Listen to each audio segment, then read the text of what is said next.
Pengertian warga negara menurut Karen adalah rakyat yang menetap di suatu wilayah dan rakyat tertentu dalam hubungannya dengan negara. Warga negara mempunyai kewajiban-kewajiban terhadap negara dan sebaliknya warga negara juga mempunyai hak-hak yang harus diberikan yang dilindungi oleh negara. Orang atau penduduk yang menjadi warga negara mempunyai hubungan terhadap negara. Hubungan tersebut terkait dengan hak dan kewajiban warga negara dari negara. Kewajiban atau hak negara dari warga negara. Hak adalah yang kita dapati, sedangkan kewajiban adalah yang harus kita lakukan. Hubungan timbal balik dalam hak dan kewajiban warga negara diatur dalam Undang-Undang Dasar 1945 Pasal 27 Ayat 2 yang berbunyi, hak warga negara untuk memperoleh pekerjaan dan penghidupan yang layak. Sebagai bentuk perhatian negara untuk menampung dan mengatur hak serta kewajiban antara pekerja atau buruh dengan pengusaha, dibuatlah Undang-Undang Nomor 13 Tahun 2003 tentang Ketenagakerjaan. Undang-undang tersebut memberikan jaminan atas hak-hak dasar pekerja atau buruh, keadilan yang sama kepada semua pekerja atau buruh, serta menghindari diskriminasi terhadap pekerja atau buruh demi terrealisasinya kesejahteraan para pekerja atau buruh. Dikutip dari buku tentang ketenagakerjaan, menurut Undang-Undang Nomor 13 Tahun 2003 tentang ketenagakerjaan adalah segala hal yang berhubungan dengan tenaga kerja pada waktu sebelum, selama, dan sesudah masa kerja. Hak tenaga kerja menurut Undang-Undang Nomor 13 Tahun 2003 tentang Ketenagakerjaan. Setiap tenaga kerja memiliki kesempatan yang sama tanpa diskriminasi untuk memperoleh pekerjaan. Berhak memperoleh perlakuan yang sama tanpa diskriminasi dari pengusaha. Berhak untuk memperoleh, meningkatkan, mengembangkan kompetensi kerja sesuai dengan bakat, minat, dan kemampuannya melalui pelatihan kerja. Memiliki kesempatan yang sama untuk mengikuti pelatihan kerja sesuai dengan bidang tugasnya. Berhak memperoleh pengakuan kompetensi kerja setelah mengikuti pelatihan kerja yang diselenggarakan lembaga pelatihan kerja pemerintah, lembaga pelatihan kerja swasta, atau pelatihan di tempat kerja. Berhak atas pengakuan kualifikasi kompetensi kerja dari perusahaan atau lembaga sertifikasi, mempunyai hak dan kesempatan yang sama untuk memilih, mendapatkan, atau pindah pekerjaan dan memperoleh penghasilan yang layak di dalam atau di luar negeri. Bagi pekerja perempuan, berhak memperoleh istirahat selama 1,5 bulan sebelum saatnya melahirkan dan 1,5 bulan sesudah melahirkan menurut perhitungan dokter kandungan atau bidan. Pekerja yang menggunakan hak waktu istirahat berhak mendapatkan upah penuh. Pekerja tidak wajib bekerja pada hari libur resmi. Pekerja mempunyai hak untuk memperoleh perlindungan atas keselamatan dan kesehatan kerja, moral dan kesusilaan, dan perlakuan yang sesuai dengan harkat dan martabat manusia serta nilai agama. Pekerja berhak memperoleh penghasilan yang memenuhi penghidupan yang layak bagi kemanusiaan dan berhak untuk memperoleh jaminan sosial tenaga kerja, serta berhak membentuk dan menjadi anggota serikat pekerja. Kewajiban tenaga kerja diantaranya pengusaha, serikat pekerja, dan pekerja wajib melaksanakan ketentuan yang ada dalam perjanjian kerja bersama. Wajib memberitahukan isi perjanjian kerja bersama atau perubahannya kepada seluruh pekerja. Penyelesaian perselisihan hubungan industrial wajib dilaksanakan oleh pengusaha dan pekerja atau serikat pekerja secara musyawarah untuk mufakat. Dalam melaksanakan hubungan industrial, pekerja dan serikat pekerja mempunyai fungsi menjalankan pekerjaan sesuai dengan kewajibannya, menjaga ketertiban demi kelangsungan produksi, menyalurkan aspirasi secara demokrasi, mengembangkan keterampilan dan keahlian, serta ikut memajukan perusahaan dan memperjuangkan kesejahteraan anggota beserta keluarga. Buruh adalah orang yang dapat menggunakan tenaga dan kemampuannya untuk memperoleh imbalan berupa penghasilan sehingga berpotensi menghasilkan barang dan jasa.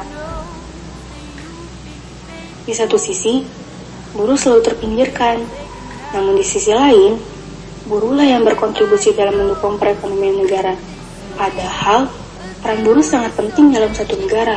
Selain sebagai penggerak ekonomi, buruh juga menjadi yang utama dalam pembangunan. Kontribusi buruh yang begitu besar belum diapresiasi oleh pemerintah. Setiap tahun, selalu ada masalah tentang ketenagakerjaan, terutama yang berkaitan dengan kesejahteraan. Situasi ini diperparah dengan aturan yang dikeluarkan oleh pemerintah yang terlihat tidak memihak buruh, seperti yang saat ini sedang terjadi, yaitu masalah Undang-Undang Cipta Kerja. Undang-Undang Cipta Kerja dan dampaknya. Undang-Undang Cipta Kerja atau yang disebut sebagai Omnibus Law merupakan sebuah undang-undang yang dibuat untuk membahas isu besar yang ada di suatu negara. Undang-undang ini ditujukan untuk merampingkan regulasi dari segi jumlah serta menyederhanakan peraturan agar lebih tepat sasaran. Omnibus Law ini berkaitan dengan bidang kerja pemerintahan khususnya di sektor ekonomi. Terdapat 11 klaster yang dirangkum dalam Omnibus Law antara lain yang pertama ada penyederhanaan perizinan tanah, 2. Persyaratan investasi, 3. Ketenagakerjaan, 4. Kemudahan dan perlindungan UMKM, 5. Kemudahan berusaha, 6. Dukungan riset dan inovasi, 7. Administrasi pemerintahan, 8. Pengenaan sanksi, 9. Pengendalian lahan, 10. Kemudahan proyek, dan yang terakhir atau yang ke-11 adalah kawasan ekonomi khusus. Sementara itu, Undang-Undang Cipta Kerja yang baru saja disahkan terdiri atas 15 bab dan 174 pasal yang mana di dalamnya mengatur hal terkait ketenagakerjaan hingga ke lingkungan hidup. Undang-undang ini dianggap merugikan kaum buruh karena banyak pasal-pasal yang kontroversial. Yang pertama ada kontrak tanpa batas di pasal 59. Dalam pasal ini, Undang-Undang Cipta Kerja menghapus aturan mengenai jangka waktu perjanjian kerja waktu tertentu atau pekerja kontrak, di mana pada UU Ketenagakerjaan sebelumnya, PKWT diadakan paling lama 2 tahun dan hanya boleh diperpanjang 1 kali untuk jangka waktu paling lama 1 tahun.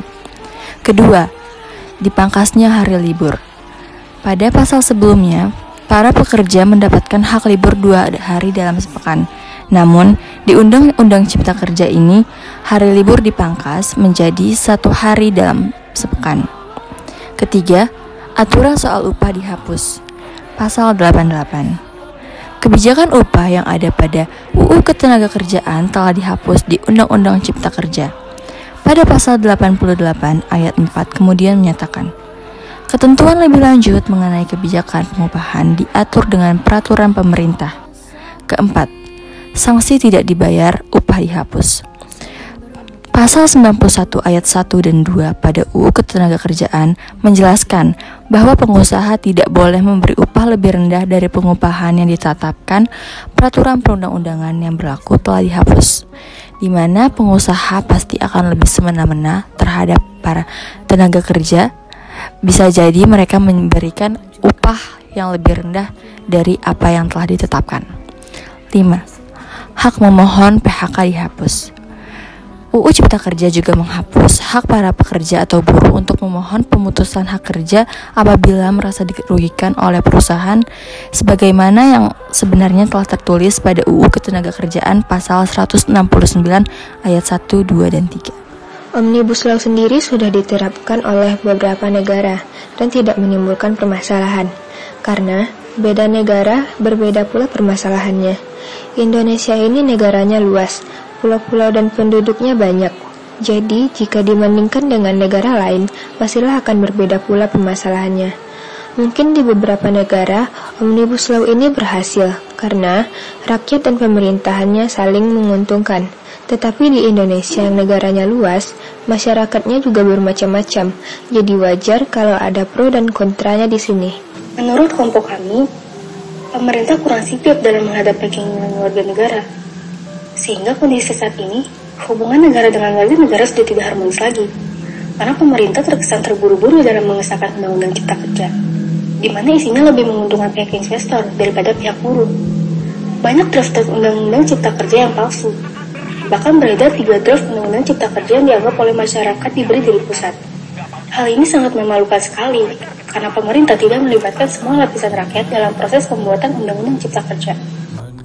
Tetapi, Undang-Undang Cipta Kerja ini terkesan terlalu cepat disahkan. Bahkan menurut fraksi Partai Demokrat sendiri, pengesahan Undang-Undang Cipta Kerja ini tidak sesuai dengan prosedur yang berlaku. Penerbitan draftnya pun juga salah karena ada 3 draft yang beredar dan masing-masing dari draft tersebut mengandung substansi-substansi atau isi yang berbeda-beda. Maka dari sinilah masyarakat mulai merasa kecewa terhadap pemerintah. Pemerintah dianggap terlalu cepat atau bahkan tidak tahu mana draft yang benar sehingga menyebabkan keraguan. Sebenarnya tujuan Undang-Undang Cipta Kerja ini sangatlah baik, apalagi untuk menyederhanakan prosedur investasi yang ada di Indonesia.